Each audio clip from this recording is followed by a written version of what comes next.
Good morning, good afternoon, good evening, wherever you're watching or logging on from in the world. And also good afternoon, good morning or good evening to all of our YouTube watchers who are watching this after the event. Welcome to today's special infrastructure intelligence webinar organised in association with Atkins. And today we're going to be talking about the issue of career deflection. This is flowing from a very important report produced last year by Atkins entitled Career Deflection, Exploring Diversity, Progression and Retention in Engineering. And the main thrust of that report was looking at why women, ethnic minorities and other underrepresented groups are leaving the engineering profession prematurely at a time when the skill shortage is affecting all parts of our industry. And also at the same time, our industry is being expected increasingly to deliver more projects at pace. Getting the right people in our sector is extremely important. And if we have a situation where people are actually leaving the sector for whatever reasons, then that's clearly a challenge for the industry that we actually need to address. And we're going to be addressing that today in the company of an excellent and diverse panel of people from across the industry. And I hope that we'll have a really good discussion. If you do have any questions, as ever, post them in the chat box and we'll do our very best to get to those in the discussion part of today's webinar. Without further ado, I'm going to introduce our first speaker. And the first speaker is Emma Pollard, who is a Principal Research Fellow at the Institute of Employment Studies. Now, the Institute of Employment Studies work very closely with Atkins on this report. Emma herself has over 20 years' experience of researching education and employment issues. And as I say, the Institute worked alongside Atkins with this career deflection report. So, Emma, the floor is yours. Thanks, Andy. So I'm an applied researcher, so I look at real world problems and try and understand and also identify and test solutions. So I was really pleased when this report and research was commissioned, because in doing so, it's acknowledging that there is a problem with diversity in engineering. So in engineering roles, jobs and professions, but also in the sector and in engineering companies. So the research that we undertook aimed to look at the scale and nature of the problem, what could be causing it, and whether something extra needs to be done, and what could or should this be. So I was also really pleased the research went beyond looking at the company doorway, so looking at issues beyond recruitment, to look at things around retention and progression of individuals and groups that are traditionally underrepresented. So as you said, it's women, those from ethnic minority backgrounds, disabled individuals, and also those from the LGBTQ community. So in the work that I've done before, we find that companies and organisations and employers may think they've solved the problem, the lack of diversity in the workforce, by getting individuals of different backgrounds through their doorway, so with efforts focused on recruitment. But the challenges don't stop or even start there. They need to reach backwards along the talent pipeline and help put engineering into choice sets of young people and also potential career changers, so they can see it as something that they or someone like them could do or want to do. But also, and as important in this research, they need to reach forwards into their own workforces and to the sector to ensure that engineering is a rewarding and enjoyable career where individuals of all backgrounds can succeed and use and build on their skills and knowledge and get what they want from working life. And as you said, it's ultimately the sector and the profession that loses out if the supply is increased, but people leave faster than they enter, so you won't achieve diversity. There's a need to focus on both the increasing the inflow, but also reducing the outflow. So it's about the whole journey, really. So the key things I took from my involvement in the research, really, firstly, were the findings for women are particularly stark. So the analysis of the data that we did, looking at the stocks of individuals in the labour force, find that representation of women is very low and changing very slowly. Women are significantly underrepresented when you compare to women in the labour force more widely, and underrepresented in senior roles. And there's lower representation than in many of the other professions that we looked at, so architecture, science, law, business and finance. And also when you look at the flows, women are much more likely to leave engineering, particularly early on, so the career entrance, and the rate of outflow is rising over time. So it suggests that it's quite difficult for women to establish a career in the engineering sector or profession. The second thing that struck me was around intersectionality. So that creates multiple and overlapping disadvantages, and the literature work therefore indicates it's not about just solving one problem. So it's not just about solving the underrepresentation of women, it's about focusing on all things. It's about thinking holistically and inclusion. And in fact, if you concentrate on just one thing, you may inadvertently actually increase discrimination or problems in other areas. So, and our previous research with graduate employers often finds there's a tendency to only focus not only on recruitment, but just on one particular group of underrepresented individuals, and try and feel that you've solved that problem before you can move on to the next one. And often it's sort of gender that's tackled first, and then other aspects are left slightly later on, particularly sort of disability and social class, because they're deemed even more tricky to tackle.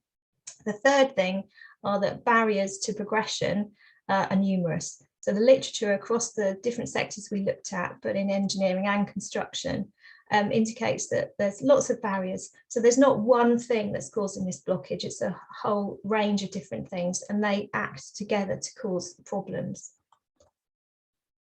And that leads to several then problems and challenges facing engineering and related sectors. So from the work that we did, it looks like the sector doesn't value or offers limited opportunities for part-time and flexible working. Conscious and unconscious bias operates to deny minority groups access to experiences, training, and sponsors that could support their career development.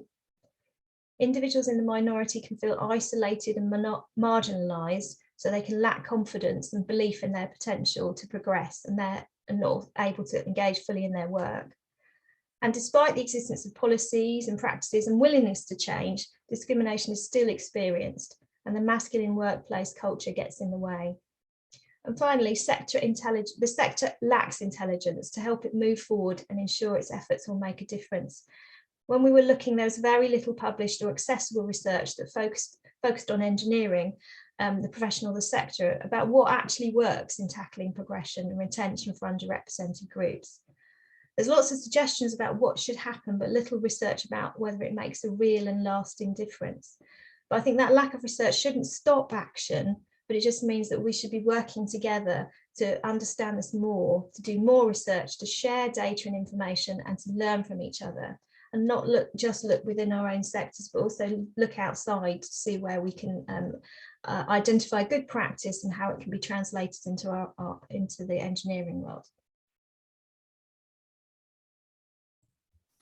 Thanks very much indeed for that, Emma. I think it's interesting, some of the points that you raised there about the different barriers facing different sections of the workforce, and also the point that you made about limited opportunities for part-time and flexible working. I'm hoping that we will be able to explore that a bit more, because I think in a post-COVID environment, one would hope that would actually be improved somewhat. But nevertheless, it'll be interesting to see what people think about that in the discussion.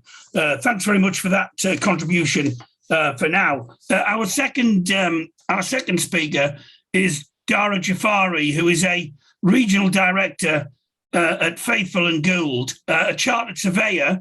Dara is also the National Equality, Diversity and Inclusion Lead at Faithful and Gould, very passionate about this issue, and is currently, while doing his day job, obviously, working to help the people in his company and the industry better understand the challenges faced by ethnic minorities and other groups within the industry. And I know that he has some, very incisive and insightful views on this particular issue. So, Dara, over to you.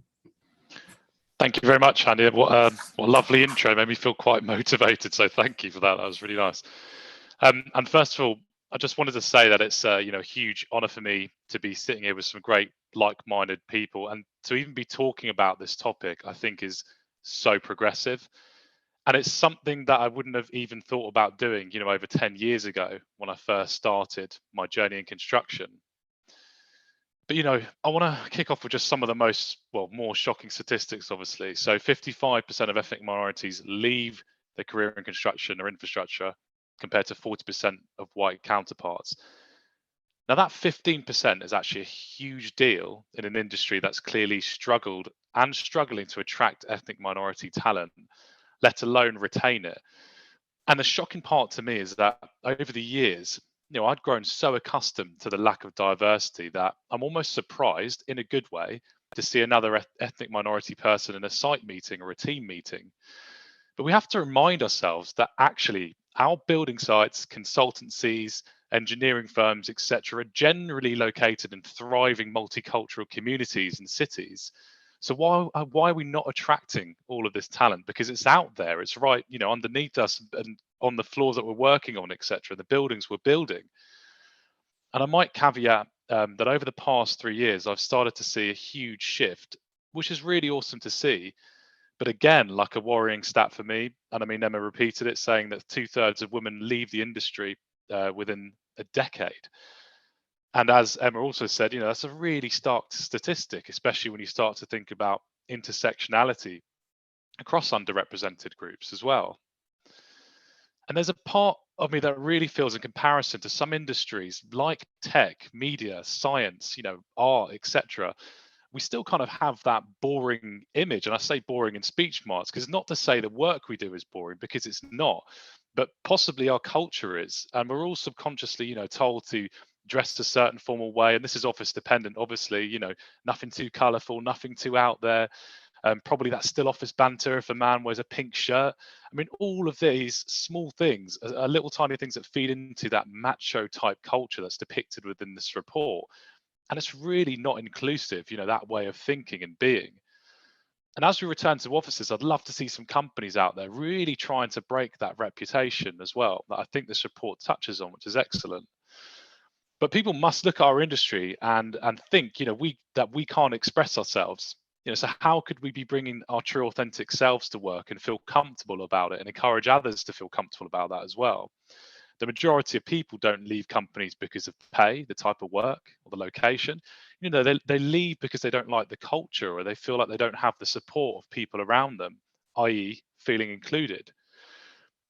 And a huge step for inclusivity is to make sure you have, good staff networks set up. I mean, obviously, depending on the size of your company, but as a core member of our Embrace community, which is the ethnic minority network in Atkins, I do really speak from experience when I say it's led me to feel like I truly belong. I've made a great group of friends, and we come together and, challenge the status quo, etc., and discuss things in general and help each other out.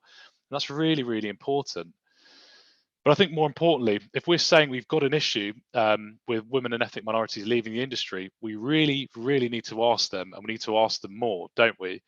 We actually need to ask those people who have left, find out why they've left, get the data on this more and more, find out why people have stayed, find out what it took for people to get into those leadership positions, what barriers were in their way, how do they overcome them, which is what the recommendations in this report set out. And when we do this, I think senior leaders need to be vocal about it, because there's nothing that I find more inspiring when a CEO or a leader, etc., comes out and says, hey, I think we have a problem. I'm accountable and I need your help to fix it.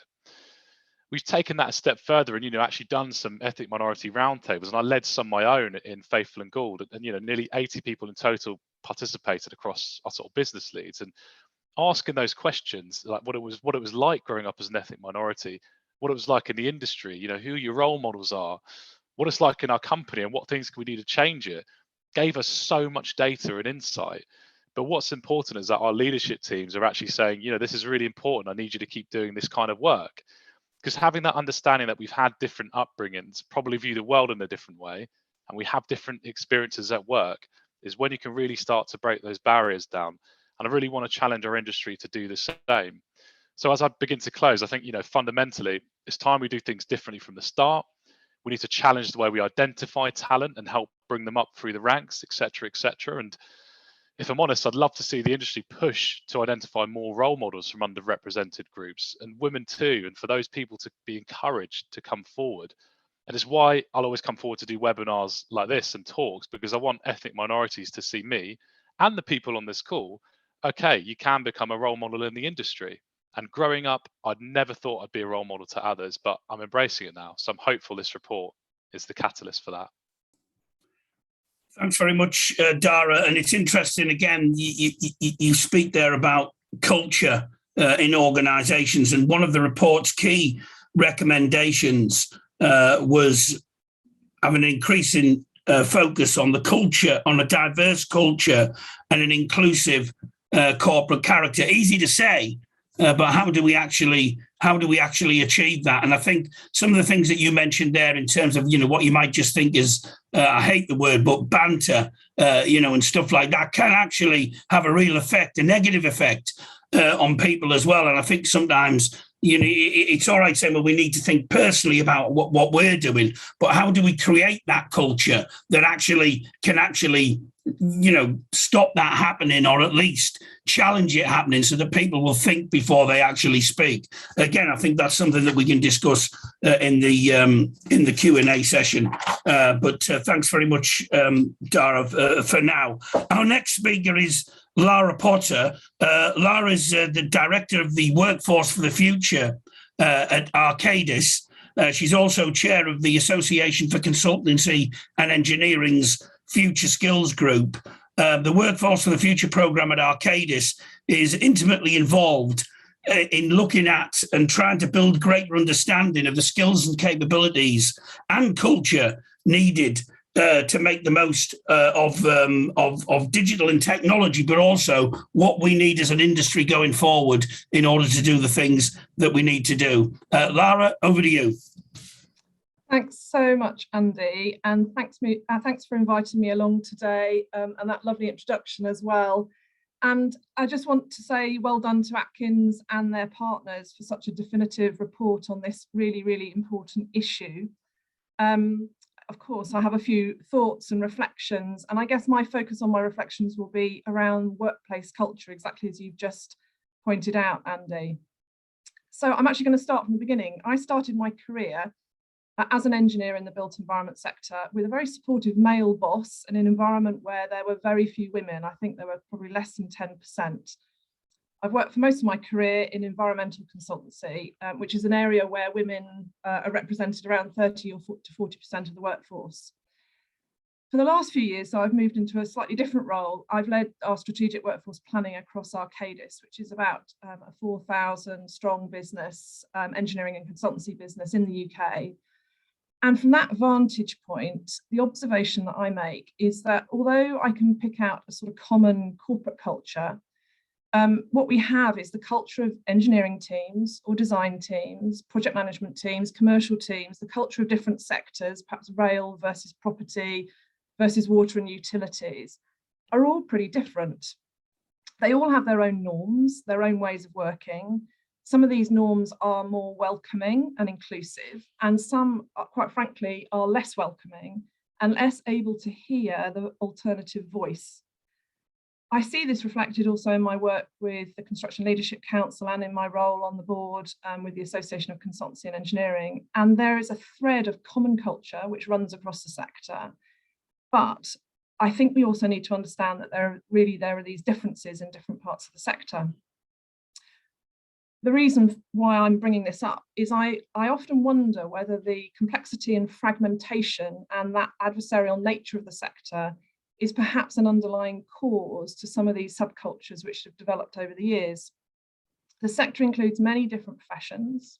We all represent different professions and different trades actually as well. And all of those professions and trades are all vying to get their voice heard. The sector relies on an adversarial approach to dispute resolution, and most contractual arrangements are not built to be collaborative. And through those structural norms, a culture of protectionism, competition, defensiveness is sort of perpetuated. And that's not a culture which opens its arms to people who might look different or have a different perspective. The gender pay gap, I think, is obviously a reflection on the lack of women in more senior positions, and it remains at between, so for in engineering consultancy, it's somewhere ranges between about 17% and 26% for different consultancy organisations in the built environment sector. A few firms, including Arcadis, where I work, have also recently published their ethnicity pay gap, which is a great step in the right direction. And in Arcadis, whilst the proportion of the Arcadis workforce that identify themselves as non-white is larger actually than the proportion in the general population, the ethnicity pay gap is around about 11%. The data, in my view, is a reflection of a culture which is built on centuries of this sort of social conditioning, which I sort of am talking about.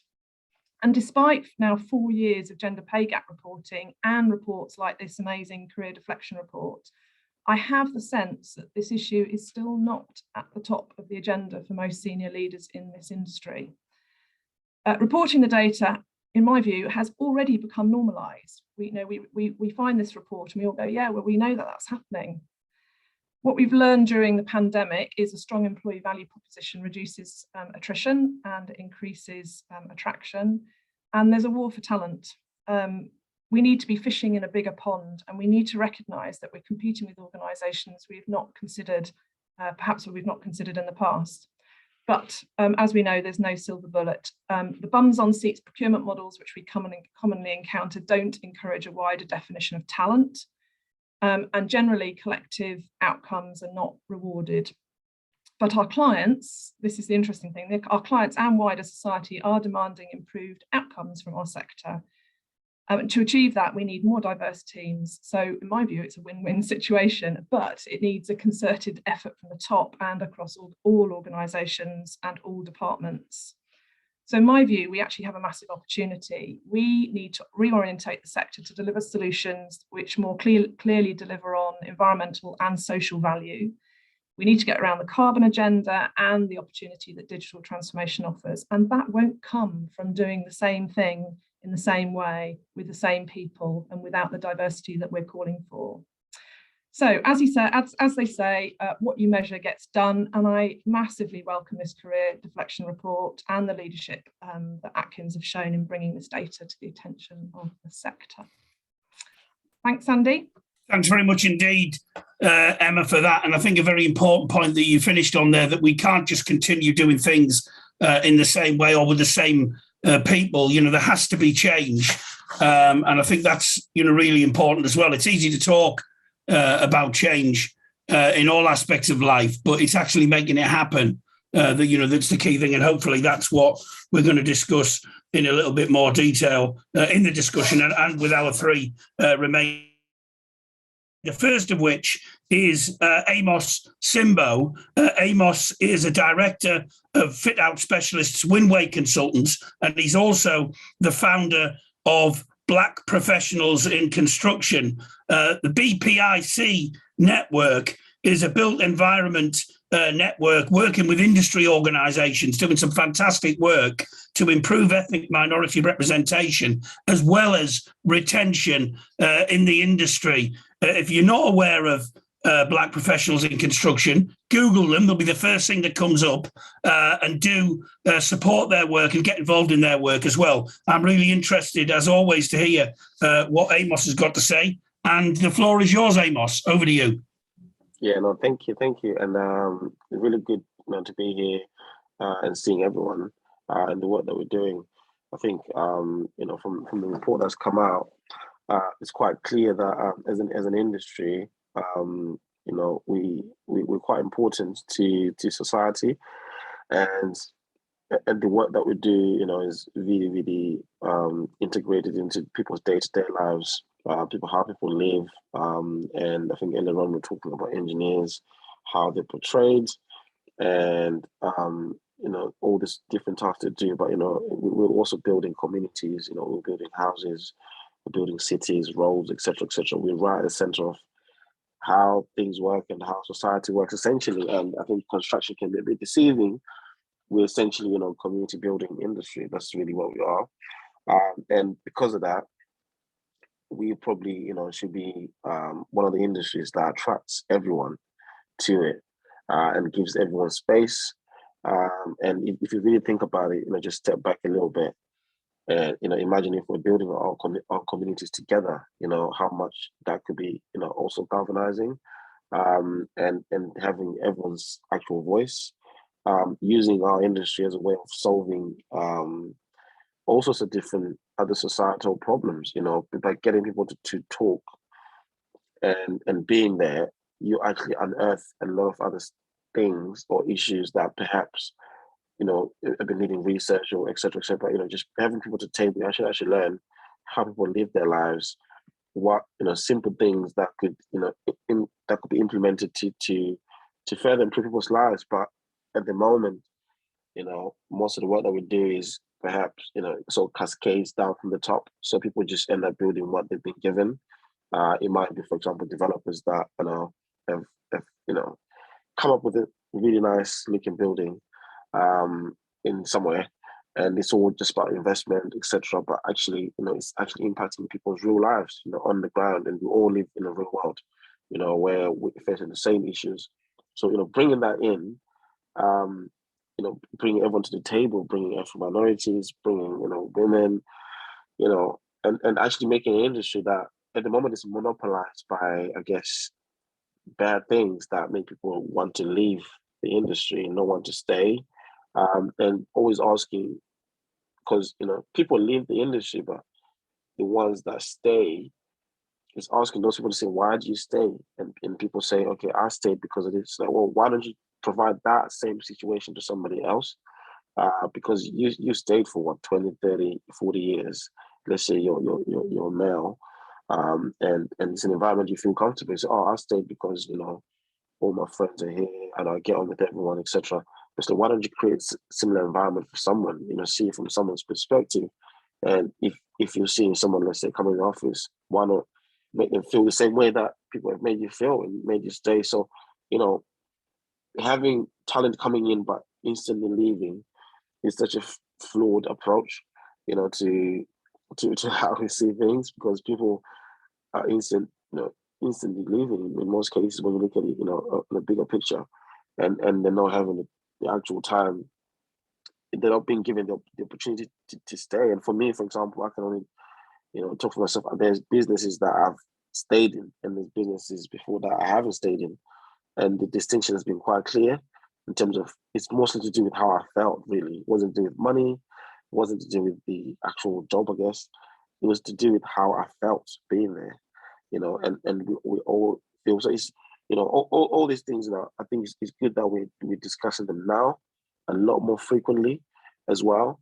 But at the center of it, if you ask me, half of what people want is to feel like they're honestly part of an organization, and they are. It gets used a lot to say, they're being themselves, but when you're being yourself, you're not trying to act. You're not trying to feel doubting yourself, etc. So all those sorts of things.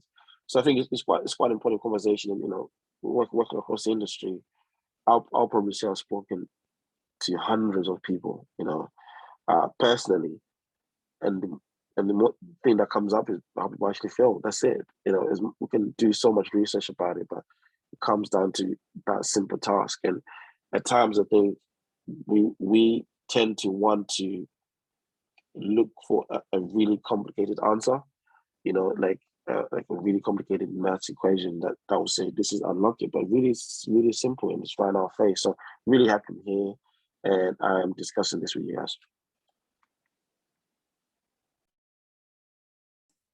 Thanks very much indeed, Amos. And I was really struck by what you were saying there when you talked about it, which actually sounds really obvious, really, when you think about it, because if you don't feel like you belong or you don't feel wanted, then irrespective of where you are, you're going to question what you're doing. And I think obviously the key thing is, how do we make sure that people do feel included and they do feel part of an organization? And I think, that, again, I think comes back to culture and how we actually foster that inclusive culture in an organization. Again, something further, I think, to discuss in the Q&A. Thanks very much for your contribution for now. I'm sure we'll return to some of those points later. Our next speaker is Louise Houston, who is the head of inclusion and diversity at the Sustainable Building Materials and Construction Solutions business, Tarmac. Louise plays a key role in the ED&I area at Tarmac, and I know that Tarmac recently have been recognised for a number of achievements in this particular area. Louise, over to you. Hi there, good morning. Yes, thank you for having me here today. It's great to listen to the conversation. I think for those of us that are close to this agenda, and I am one of those people that live and breathe this day in and day out, this report is depressingly not a surprise or any shock to me. I guess our mission is to diversify not just our business, but the industry and the UK PLC, I guess. There's clear evidence in this report that the experience of the minorities is not the same as the majorities, and as an industry we need to take that more seriously. I guess the speakers and the guests that will have joined this today, and I haven't seen who's listening in, but my guess would be those that are listening in will already be committed to this agenda. They want to learn, they've opened their minds to accepting that we've got to challenge things and do things differently. I guess for me, this is about how do we widen this conversation? How do we get both senior execs, who I think are really starting to get this, through to middle management, through to, in my case, operatives working on the roads and on our sites, really engaged in the agenda. So it's the big stuff and the little acts for me. It isn't a competition. We're all in this together. And just like a couple of you have said, we can't continue to do the same stuff day in, day out and expect something different to happen and the outcomes to be different. There won't be, and the data is telling us that. And those of us who are bright enough and read up on this stuff will know this will just continue. So I guess for us here at Tarmac, we recognised a number of years ago, but really have been progressively on this journey, I'd say for kind of 3 years, that we need to go back to basics. We need to build the foundations. We have done massive exercises on data and listening, and I really do mean listening and wanting to hear what our employees are saying about what it's like around here. For me, critically setting up our networks and having that kind of employee voice and safe environment has been critical and so important on our journey. I guess the report for me personally, and it is a personal reflection, is this kind of 103 years to reach gender parity. How depressing. I'm in my 40s and I'm determined to see something change in my career here at Tarmac and in this industry, but it really won't change by me talking about it. It'll talk about us all, it'll change when we all talk about it. And yes, that word culture does come up, but that is the stuff that will change it. I talk a lot about belonging. I prefer the word belonging to inclusion and diversity. Everybody recognises that. And I just wanted to quickly share with you that a local school asked me to come in on World Book Day. For those of you who have kids, it's a thing in the UK. And this particular school were focusing on inclusion and diversity and knew and reached out to me. And I went along in my PPE because I wear PPE when I go on site. Admittedly, today I'm in the home office, nice and comfy, but I do wear PPE. And the kids asking me about my costume and the reality of me saying this isn't a costume, this is what I wear, is heartbreaking. So for me, data, listening, real action, not paying lip service, not making token gestures, and that big thing that is around the culture change will eventually lead to this change that we all want together. It's frustratingly slow, but yeah, I'm really excited to listen to you all today and to learn more. Thank you. Thanks very much indeed for that, Louise. I mean, I think it's interesting as well that you spoke there about going into the schools as well, because that actually, puts it out there really in terms of, people are looking at you because you look different, not, because you've got PPE on. It's interesting, actually, someone who knew that I was going to be sharing this webinar today said, if you're watching the television now, Formula One testing's on. I'm not into Formula One. I don't really know anything about it. I don't understand it. But this person said to me that there are a number of women engineers in different teams, and he really noticed them on the telly. Well, wouldn't it be great if we didn't notice them on one level? You know, and maybe that's something about the way we look at things and the way we look at sectors. And it goes, I think it goes beyond construction, some of this as well. And I want to explore that in a little bit more detail, because I think it's great that our sector, and necessary, I believe, is actually looking at itself on this issue and thinking, well, how can we improve? But let's not pretend either, and this is in no way to minimize the challenge that we face. This is a societal issue as well, I think. And we need to think about how we play in society also. But anyway, I'm sure we'll get into that because I'll ask you all about it in the discussion. But thanks, Louise, for your contribution just now. Our final speaker in this section of the webinar is Long-Nin Chi, who is a principal master planner at Atkins. And she's a project manager with extensive experience both in the public and private sectors, and she's been involved in delivering schemes, a wide range of schemes across multiple project areas, and I'm sure she'll have some really keen insights on this particular issue. So over to you, Long-Nin. Thank you, Andy. Hi, everyone. I'm pleased for the opportunities to share my thoughts here today. And first, I just want to say I'm encouraged to see such a report is being commissioned and published. And we can all sit here today just to discuss it and define actions to build on it and to help to take it forward. But what we are looking at here are actually three different topics: the slower career progression for female, the slower career progression for ethnic minorities, and the slower career progression for disabled individuals and other groups. I echo what Emma said at the very beginning. I normally observe people neglect one over the others when talking them together. And we are all different. We have different values, customs, attitudes, and beliefs, and some actions may work in one region and may not work in another. The challenge for one population won't be the same for any others either. And in fact, within the ethnic minority groups, we are already different. There are people who was born and raised here, and they are the majority, but having different skin and hair color becomes the reason they might find themselves being treated differently. And there are others like me who move to a foreign country with the understanding that they will be a minority. The mindset here might be completely the opposite. Therefore, there won't be a solution fits all, and resolve one of those three topics also doesn't mean anything. The employee experience needs to be personalized while being consistent and fair to everyone.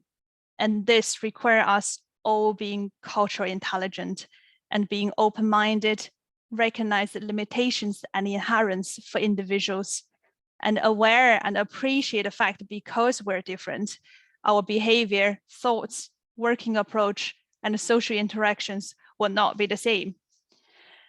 A couple of years ago, I was finding myself at a cul-de-sac, or a glass ceiling, however this is called, where I felt I couldn't progress my career any further.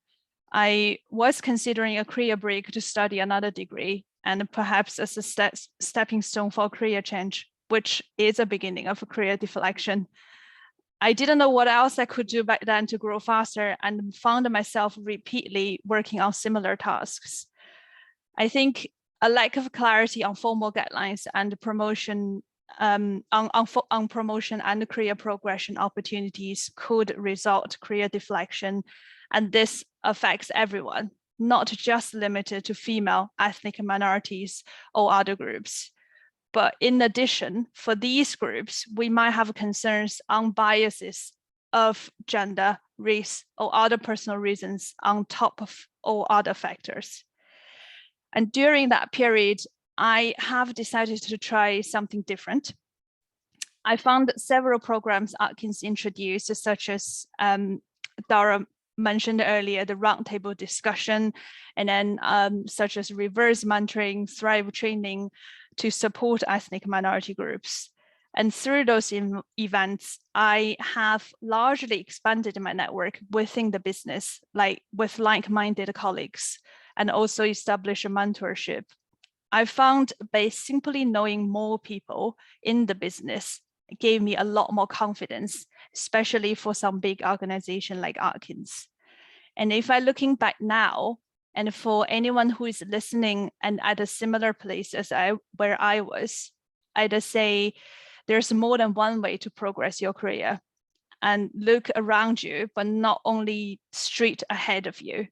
And most importantly, never ever question yourself because you are female, ethnic minorities, or with disabilities, or any other personal reasons.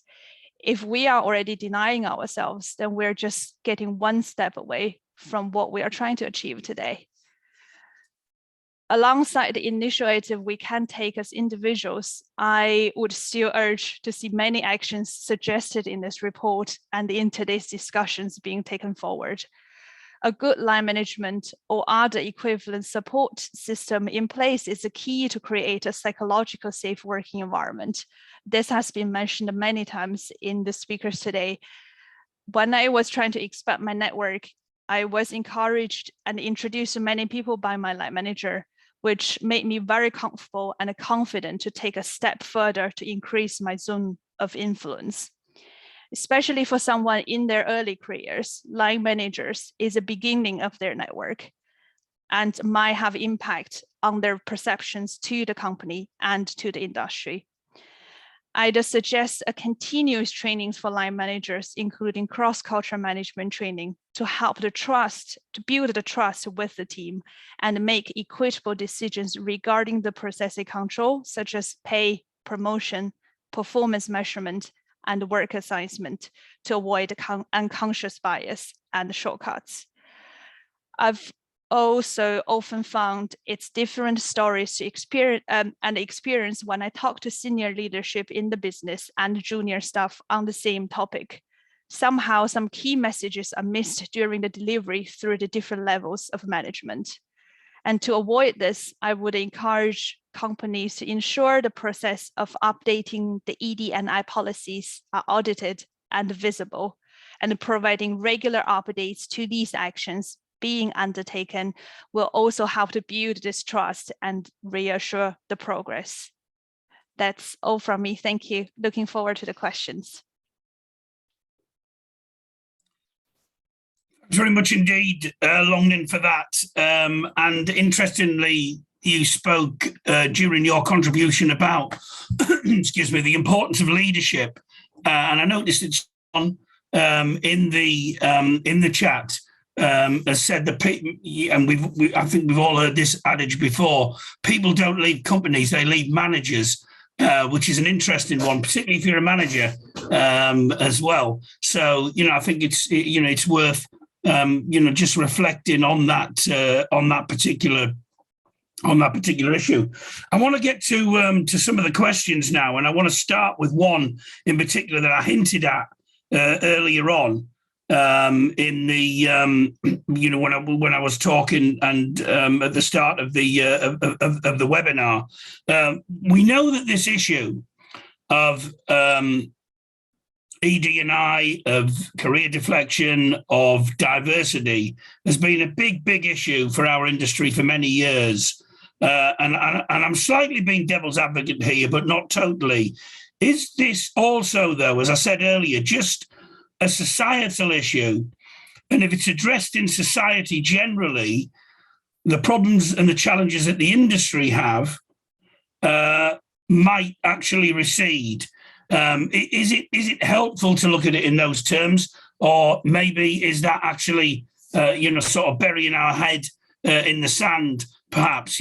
So what are people's reflections on the fact that this is a societal issue as well as an industry issue? And if I can throw that question first of all to Dara to get your thoughts on that, and then I'll come to each and every one of you in turn.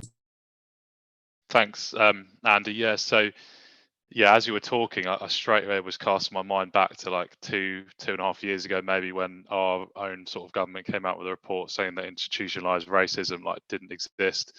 I think stuff like that is incredibly unhelpful, obviously, because when we're talking about making improvements in companies and we're saying there's a problem, but yet, you know, central government saying no, there isn't, for example. I mean, we all know, I mean, a lot of us on this call will know that there are societal problems. So I think, yeah, yes, we do need to address societal issues and problems, but also there are some industries that are getting it right. So there's a bit of both, really, Andy. We need to improve as an industry as well.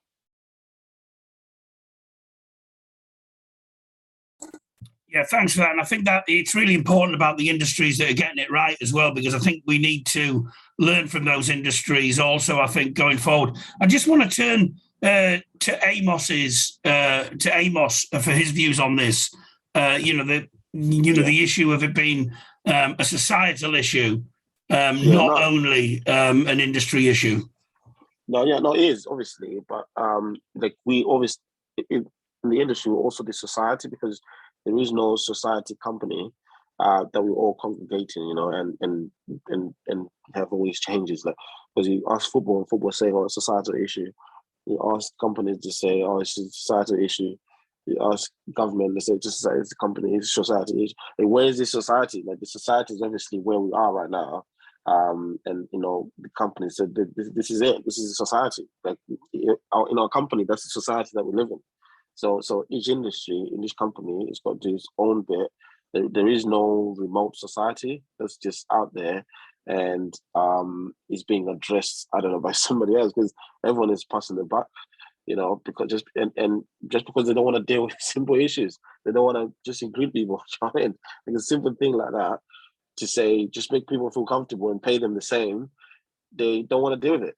They want to say it's a societal issue. Well, where is that society? Like, we are the society. Like, here, everyone in your company is coming from all walks of life, from all backgrounds, etc. That's the society that we're dealing with. That's probably the best way to deal with it, because that's where people can congregate and regulate it, and they're there more consistently, etc. Otherwise, you know, when you say society, you know, should we go to pubs and clubs? I mean, that's what society is, and try and deal with it there. It's actually in our workplaces. So a reason of saying it's a society issue, yes, it is, but your work environment is a society. You know, those people are coming to say it's a. So you just do what you're supposed to do there, and that's it. Because what you're being asked is not even that difficult. You know, like paying people the same amount of money, or, you know, relatively within the same range, etc.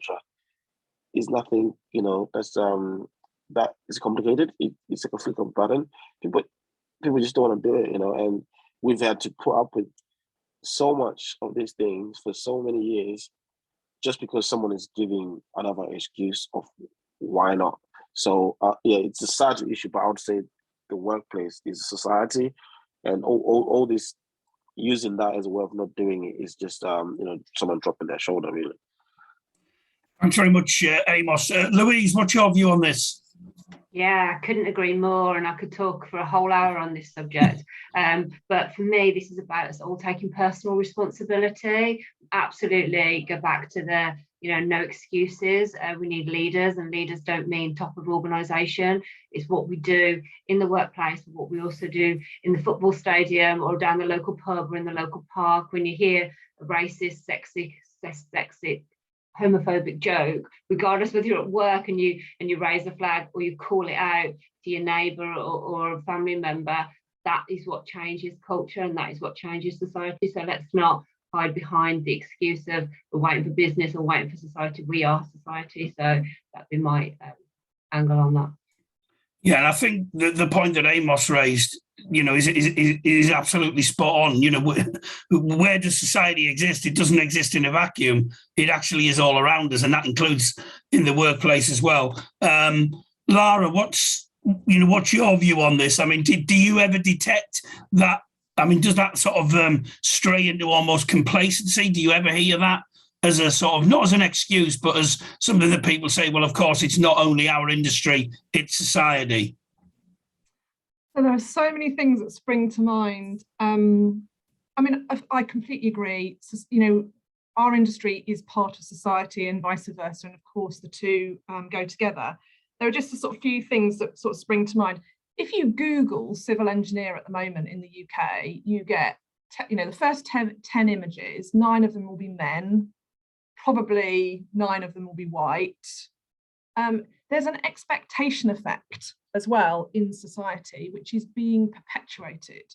So I think in terms of the role of the industry, actually we can change some of that. We can make decisions about how the image of our industry looks to the outside world. And we need to work really, really hard at that to make those changes.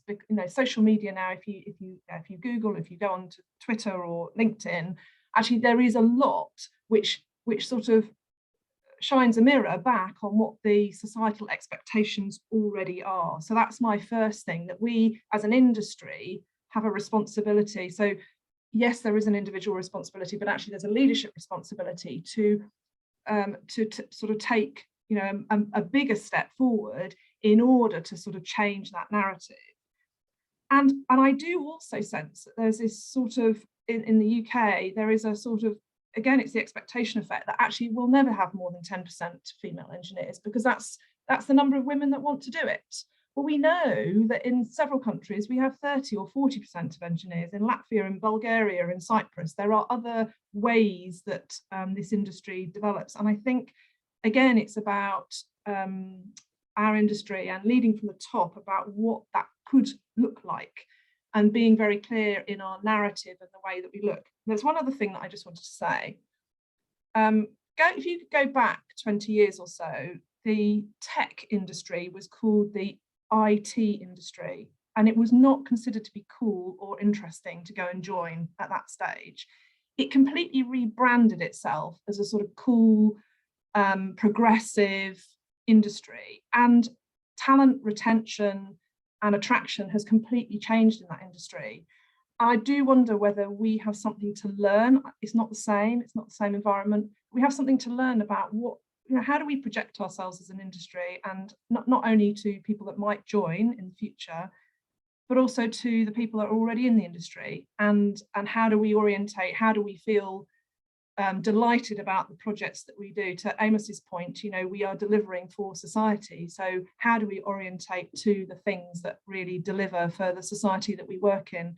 And at the moment, it feels like we're a bit disconnected from those two things. And I think by bringing them together, actually that helps a little bit with that idea about who we are and the way that we portray ourselves as a sector. Thanks, Andy. Thanks, Lara. I just want to sort of widen this out a little bit, because it got me thinking, actually, what Lara was saying there about the industry can change the way it looks. And it made me think about infrastructure intelligence. We hold webinars, roundtables, conferences, all kinds of events. I'm really striving hard to try and achieve diversity in the panels that we have. Sometimes we achieve that. I think probably we're at something like 60% at the time that we have a diverse panel, but it goes beyond just events. If we also look at when we receive, opinion pieces for the magazine and the website, when we're commissioning articles, and I think the whole of the industry, including those that work with the industry, so I'm thinking of PR and marketing consultancies here, often I'll say to people, look, it would be really good if we could actually have someone, a woman or a black person or someone, from another group, because you must have them working for your organizations. So why aren't they being put forward to actually talk about some of these issues? Because surely their opinion is no less than anyone else's. Now, I get totally that sometimes people want to talk about something because they're the CEO or because they're whatever, but even just saying that, are we saying that and accepting that CEOs and senior people won't be diverse? So I think there is something there, because if we're talking about how does our industry look to the outside world, if you've got the spokespersons going out there and they are, frankly, what everyone's always seen, and I hate to use the cliche because it's a cliche in and of itself, but I think it illustrates a point.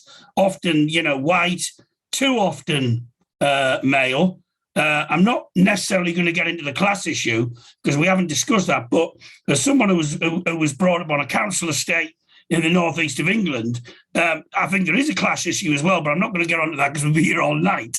But the fact of the matter is, what can this industry do practically, particularly in the area of how we building on some of the points that Laura's raised, to actually look like a different industry or celebrate the diversity that we inevitably, and we know we've got within our ranks, because I don't think it's coming out enough at the present time. And I'm going to throw that question first of all, and maybe she can potentially reflect on maybe some other areas of the employment sphere, and that's Emma. Do you have a view on that? How can we change the way we look?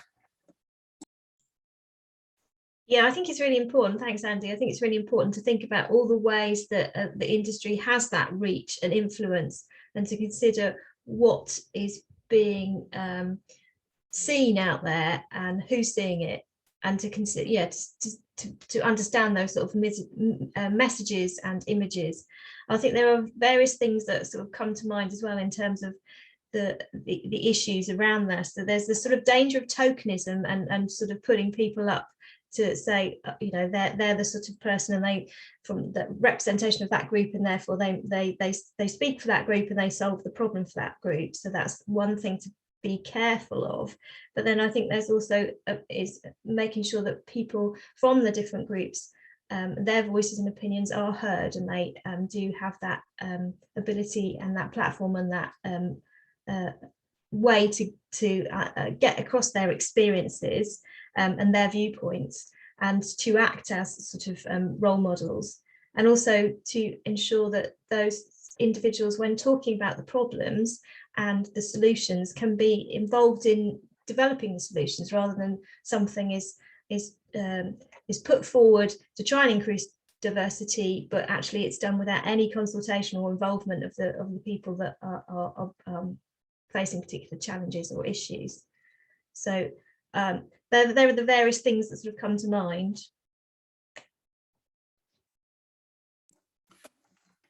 Thanks very much for that. What's your view on this area, Amos? How can we make sure, and obviously we don't want to present a false position either, but at the same time, I just can't believe that there aren't the people out there who've actually got something to say about the key issues that we face as an industry. And if you look at a lot of the industry, sort of platforms, magazines and all the rest of it, it's just not happening.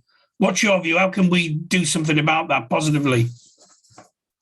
Yeah, no, I think, it's just increasing that's sort of, engagement that we're doing, including, what we're doing here, and talking about this. The honest truth is, honestly speaking, we sort of stuck in this, in a little bubble where a lot of the things that we do when it comes to work is all essentially down to relations, really, really strong relations, and people just want to work with essentially their mates, in most instances. Things are obviously starting to change a little bit, but it's just that breaking that I think people, it used to come from the people not accepting it, and the change that's happening now is people are no longer accepting that as a benchmark, because the people that are running the industry, etc., as much as they say they want to change, they have not wanted to change for a very long time. And it's quite visible, and it's quite damaging as well. In some instances, for example, going off a tangent a little bit, we're talking about actual workers' abuse. When you see that people don't actually have good facilities on a building site, like canteens, toilets, etc., etc. That has happened on someone's watch for the last 100 years or so, and they just looked at it and done absolutely nothing about it. About someone just having, let's say, decent lunch, because they don't have a good canteen, but then people are expected to then deliver quality jobs, quality work, so if any of the projects don't finish on time, etc., people throw all their toys out of the plant and say, why not, etc. But the people they expect to do them, they don't even treat them well, and that's, if you really think about it, it's workers' abuse. That's what it is, right? So kind of goes into, you know, even things that we're talking about to say, why is it, you know, why does it have to people be coerced and need pages and pages of evidence, you know, to say, can you just do this simple thing when it's all right in front of you? So I think conversations like this do help, but I think the change is going to come when people don't want to accept that themselves, which is starting to happen now, I guess, because we're more connected via technology. We can share our thoughts much more closely. And people are starting to realize, no, actually, this is not okay, you know. And the companies now starting to listen to say, oh, you say it's okay, what if I'll do it? And so people are being the ones that leading the industry. And just to kind of go back, I think Lara said something about us rebranding. I think that's absolutely important, because that's what I was making. People don't really know what we do, and I guess that's maybe in the name that is just construction, you know. Whereas we're building communities, we're doing all these things. So kind of a rebranding exercise of, same as, you know, tech is seen as cool now, you know, but you know, there's so much things to tech that you probably don't really know. And the honest truth is, in quite a number of instances, construction pays more than tech, you know, and people have suddenly gone onto this, you know, space where, so I feel like that rebranding exercise as well, in terms of what the industry is, will be quite helpful, just touching what Lara said.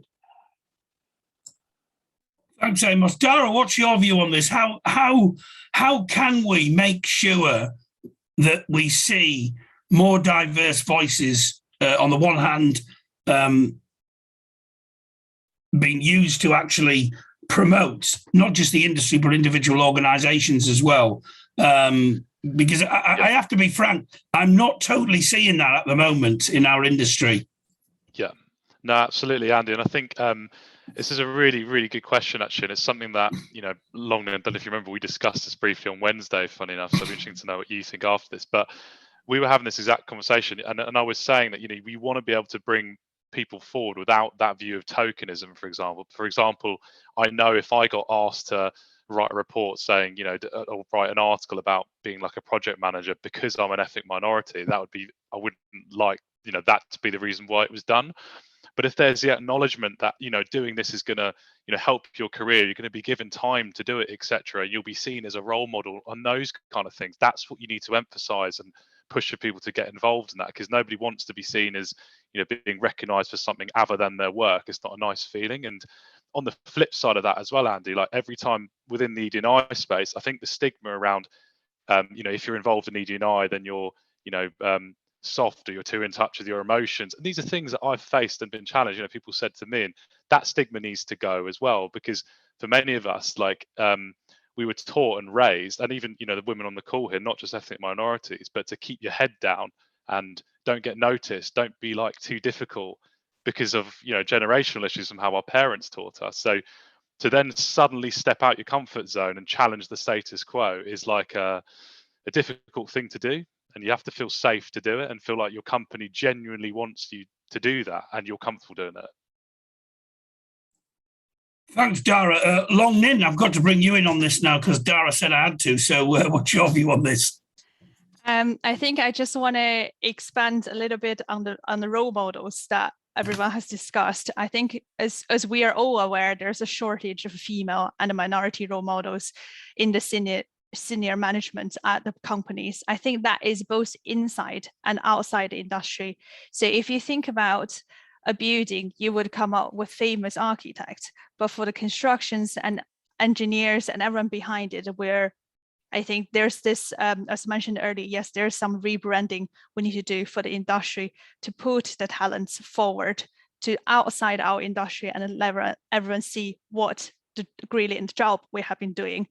And talking about inside the industry, I do find people generally like to mentor people when they view as similar to themselves. So this might be the reason that female ethnic minorities and other groups, we don't often have that same access to mentor and sponsors that could put us forward compared to the white peers.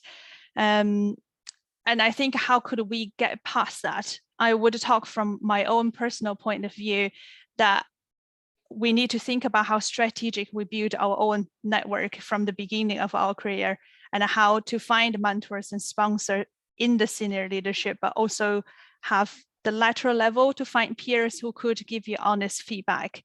That could help us to grow faster and find the right position to going forward. I think the other thing what Dara just mentioned is about this culture, how we've been taught since we grew up is being best, but don't being too obvious and stand out. I think that is also a key issue. Well, not issue, I wouldn't say. It's just it's part of the Oriental culture. That's a part of me as well. That's how I've been taught to grow up, is being humble and respectful. But I think because we all need to be culturally intelligent. So working in London, in UK, that you will realize working hard and delivering outcomes are not enough. So it's crucial for us to adapt the culture here to stand up for our achievement and make the management team inside, outside organization to see our accomplishment. I think that's how we could go forward from us individuals. Just before I move on, I just want to get Louise's thoughts on this issue. What's your view? Yeah, I think I love the idea I love the concept of the rebranding of the industry. At Tarmac, we have a big workforce for about 8,000 employees, and we have lots of long servers. So this isn't going to change overnight for us if we just wait for kind of turnover. But where we can affect is early to careers population. And we've just launched, and I would love you to look at that, Andy, when you come off our So Much More campaign, which featured real employees that we were really honest about the fact that we were aspirational around us attracting a more diverse application pool, and we did lots of things around real personal stories, real employees out on site talking about what it's really like in the industry and why they love it, and they do love it. It's getting them in that's the issue. So we did targeted marketing campaigns. We stopped and thought about, where do young people, what content do they view, what do they want to see in an employer? And we've seen some really big successes around applicants, and we haven't got as far as shortlisting or interviewing yet, and I guess that's the next part of the puzzle. But we're definitely seeing out of those that have disclosed their ED&I data, almost 50% have ticked the box to say they come from an underrepresented group, which we're doing a little celebratory dance over here, because what it means is that actually when you do something different, you can reach, and that excuses that we keep giving ourselves that women or underrepresented groups don't want to work here is actually untrue. And don't get me wrong, there's a number of things we need to do about keeping them and pushing them through the ranks. But I wanted to share that because I think the role model thing and the seeing yourself in the marketing literature is something that we've consciously done, but being very honest about the fact that it's aspirational, not reality right now, because that's also really part of what the mantra we're going to do around here. Thanks, Louise. I'm just drawn to a comment in the chat from Chris Young, and I think he makes a valid point. And there was some discussion earlier about leadership, and the point he makes is this. He says, as a self-confessed white middle-aged male CEO, but with a passion to try and address the issues, he finds himself conflicted on the point around why do we always wheel out the senior people to comment on stuff. And I think the point he's making is that it's absolutely essential for CEOs and senior managers to actually speak out on the issues, to speak out on all kinds of issues, and not be, if you like, backward in coming forward on that, because allies are powerful and must be seen and must be vocal. And I think that really is important. I mean, just asking the panel, what does good leadership look like in this area?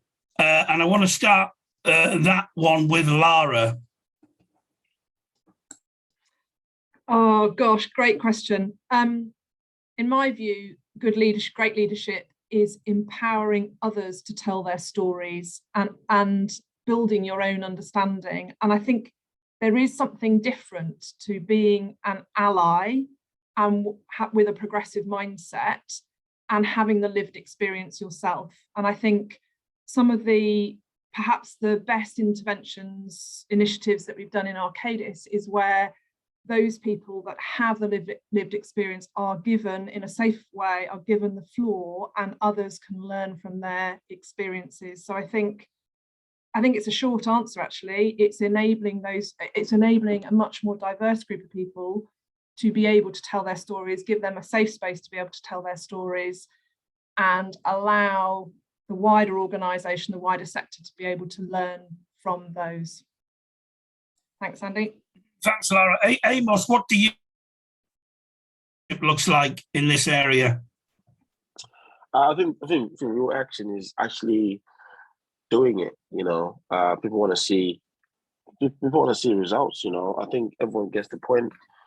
Everyone has been getting the point for a long time now, and that's what because people are not really talking just for the sake of it. People actually want to see change, and I think people sometimes get carried away and think it's just we're gonna be talking forever. It almost becomes like a career of talking, and trying to convince people.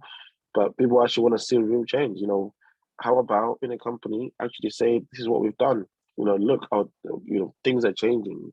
We're diverse with this, with that, with that. Because you get to that point, and then it just needs to be maintained, right? And then we can move on to other things, other topics, other this and that, in terms of improving ourselves and workplaces. Because you got to realize we've come so far as a workplace society. I would say, we've solved. There were so many issues before in the past. For example, the workers' rights, I guess. There was people getting paid. There was solving health and safety. There was, deaths on sites, all that sort of stuff. We've actually been solving issue by issue by issue by issue. But this issue is gonna get solved one day, but it needs to be, now that we know it, it just needs to happen really, and people to make that real difference. People are out there. You can clearly see if you want to make a difference, people can. That was watching Sky the other day, and there's so many reporters that just come up and they're there. They've been there. People have been there. But it's just doing it really. So if I talk about it, let's just do it. So for me, that's the most important one. To say you can listen and say you get it all you want, and you keep saying that, but then make it happen. Like put someone on the spot and say, okay, now make the difference.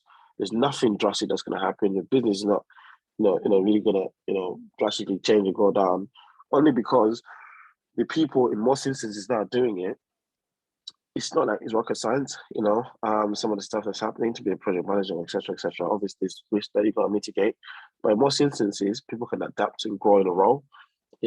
People in organizations be cultivated. You can't just say, "Oh, you've never done it." People can go in a role. They can. That's the only way they can ever do it. And actually grow and then actually inspire others to do it, and also they can see change. So for me, that'll be the thing of saying, let's make it happen. Thanks, Amos. I just want to bring Emma Pollard back in on one of the findings of the report, which I was. The more you think about it, well, personally anyway, the more staggered I am by it. Really, although for a lot of people, they might just think, well, that's just the sector for you. But even that's a bad statement to have to make. And when the finding is that engineering performs significantly worse than other professions. And particularly when you spoke at the very beginning, Emma, you said that the findings for women are stark. Were you really surprised about that? And also, what do you think we need to do to address it?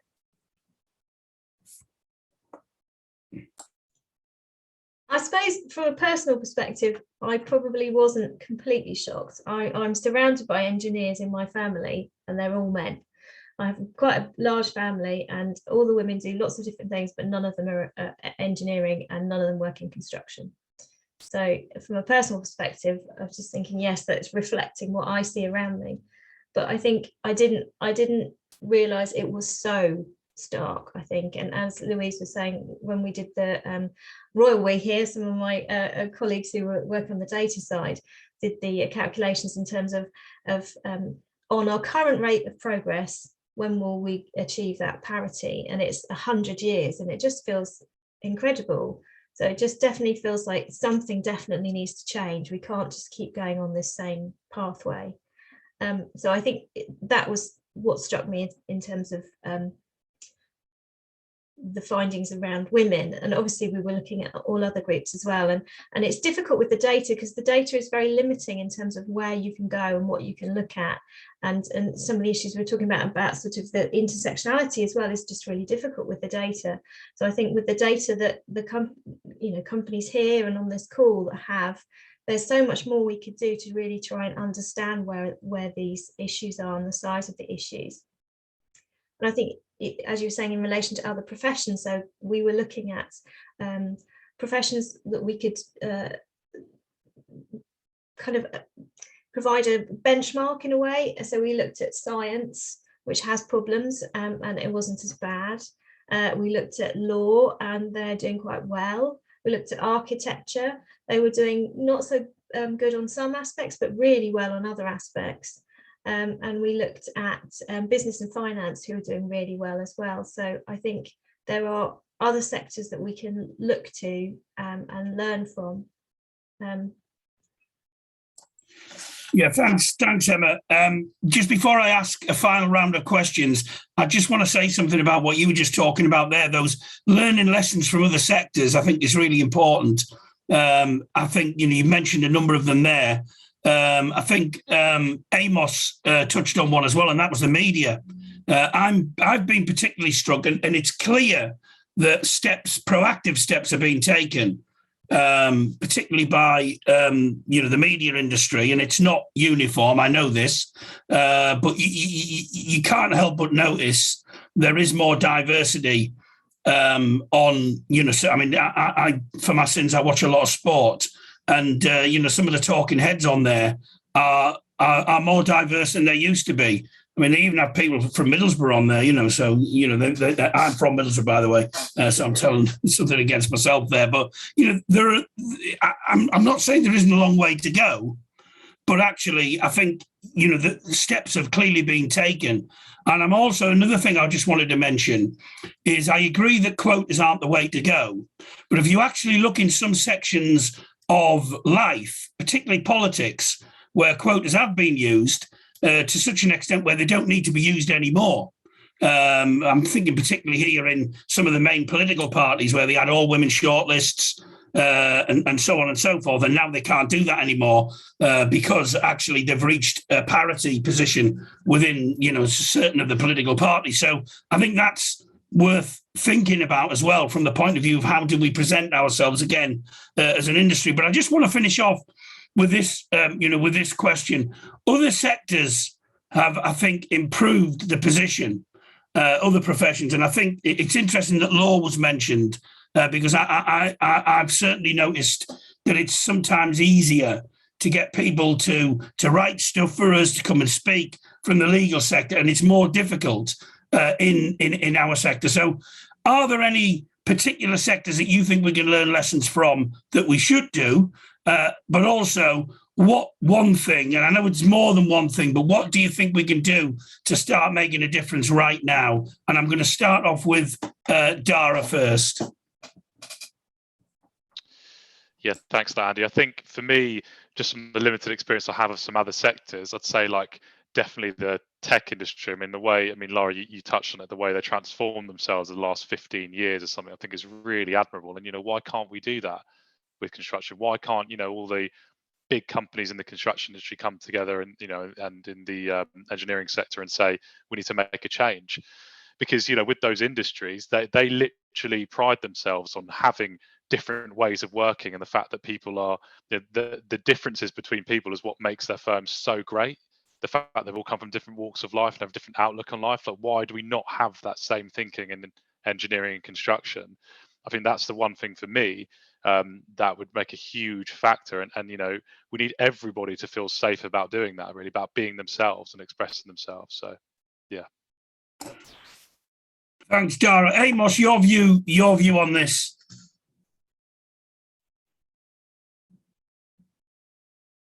Sorry, someone was trying to call me there.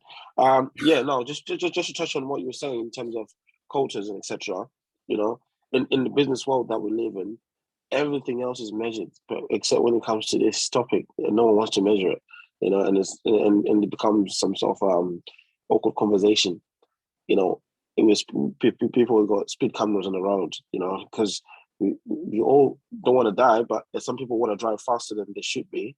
So someone is putting something in plan, so you should be 30, you should be this, you should be that. You know, when people are talking about how much they're going to turn over, they say this is our target. But when it comes to this topic, no one wants to put targets in it.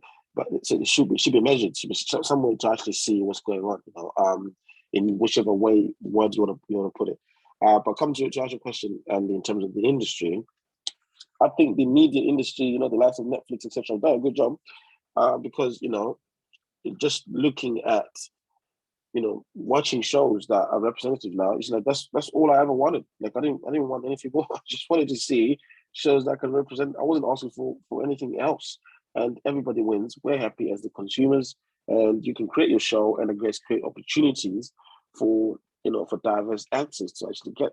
That's all everyone wants. And I think people are moving on from this sort of, you know, old school mentality of if I'm winning, someone has got to lose, you know, sort of type, or I'm the one that's controlling everything here. I'm going to take over by force, even if you don't want it. You know, it's a case of we can all live in a society where, you know, there's a balanced approach. So you know, they've taken the steps, instantly start filming, start giving those stuff instantly, right? When you look at relatively in time, and we should be doing that. We should, you know, we're putting together a campaign which is going to be showing a lot of, you know, diversity. We should be coming all out to say, yes, this is what we want, guys. Yes, things perhaps could have been better in the past, but we're here now. We really want to change. We mean it. So those industries, I guess they're more visible to us. And like you're saying, when you're watching sports, you can clearly see people and they're right in front of us in a way that you can't really see what construction companies do because they're not on TV. But those people have made this visible steps that, you know, we've seen. And I think it's been good. Thanks, Amos. Your closing remarks, Laura, and reflections on the question. I think the focus is a reorientation of our business models towards people. So putting people at the heart of our business model and understanding that our workforce is a strategic imperative to be able to deliver the things that we need to deliver as a sector.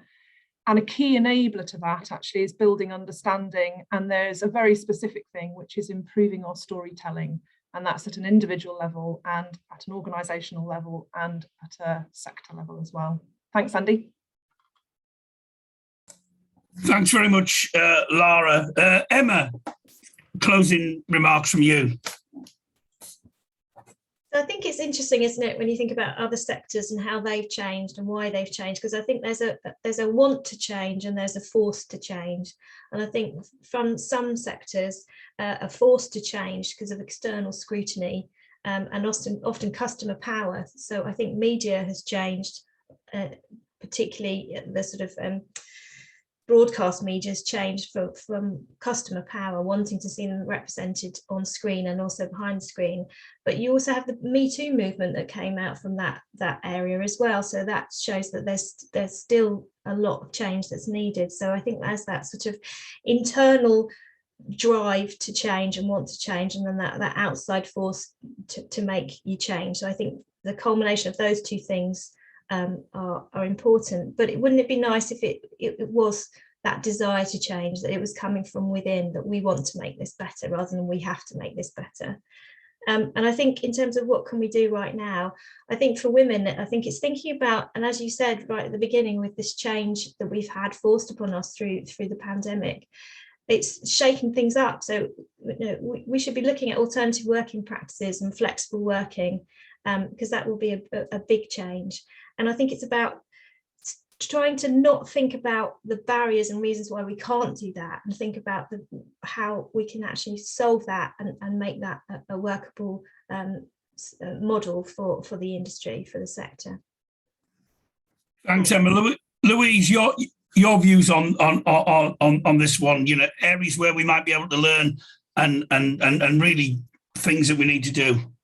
Yeah, I mean, I agree with all of the comments. And yeah, for me, it'd be just let's take the best from all of those industries and businesses. Let's be brave and let's, you know, what's the worst that can happen? Because the worst is already happening. We're already facing a crisis within infrastructure and construction if we look a bit more forward. So for me, it'd be about slow down, it'd be about make real actions, stand behind them. And, you know, I agree with that comment about senior leaders not maybe recognising themselves in this agenda, but I guess just get over it, because we are this sector, and I think together we can make change. I absolutely agree with the points that are raised around, I think on a basic level, all humans want this, surely. I don't believe people wake up in the morning and want to upset or leave somebody out. So yeah, I think that'd be mine, would be brave. Let's take the best bits from everywhere and let's just do this.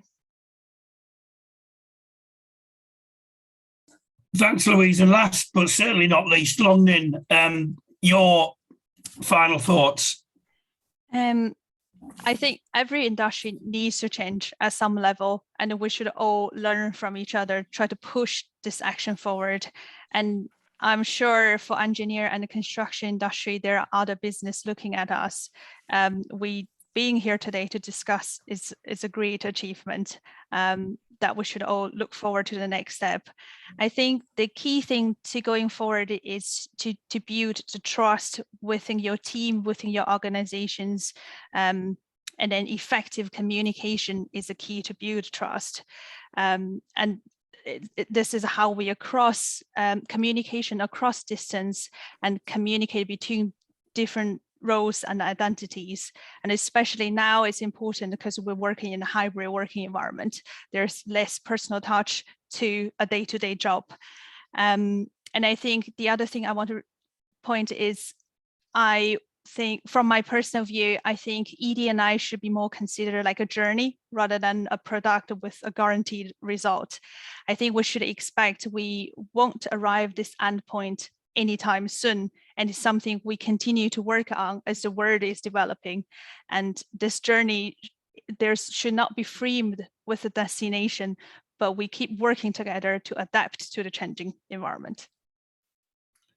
Thanks very much, Long Ninh, and thank you to all of our panelists today, to Dara, to Lara, to Emma, to Louise, to Amos, and obviously to Long Ninh as well. And thanks to everybody in the chat who's reached out to us. We will follow up the questions that we didn't get to, and also the potential points of contact with organisations. I think as well, it beholdens me as well to thank Atkins for their important issue that the industry needs to address. And I'm really struck by Amos's points repeatedly during his contributions and interventions when he said, we just need to do it. We need to get on with it. And, you know, often, you know, we need to remind ourselves of that as well. I mean, this is an industry, and I always say this because it's true, that changes and shapes people's lives and works on myriad of different projects. How can we properly do justice to those people's lives and those projects, diverse projects, if we're not a diverse industry ourselves? Because at the end of the day, the more diverse we are, the more diverse our thinking is as well. And I think that, you know, we all know this, and I think we've got to strive harder to actually achieve that. And notwithstanding the fact that we do need CEOs to speak out, we also want to hear from those diverse voices across the board. And, you know, our door is always open in infrastructure intelligence to actually give a platform to all those voices as well. Once again, thank you to everybody for taking part. Thank you to everybody for watching again. And thank you very, very much to all of our panelists. Have a great weekend, and we'll see you next time. Thank you.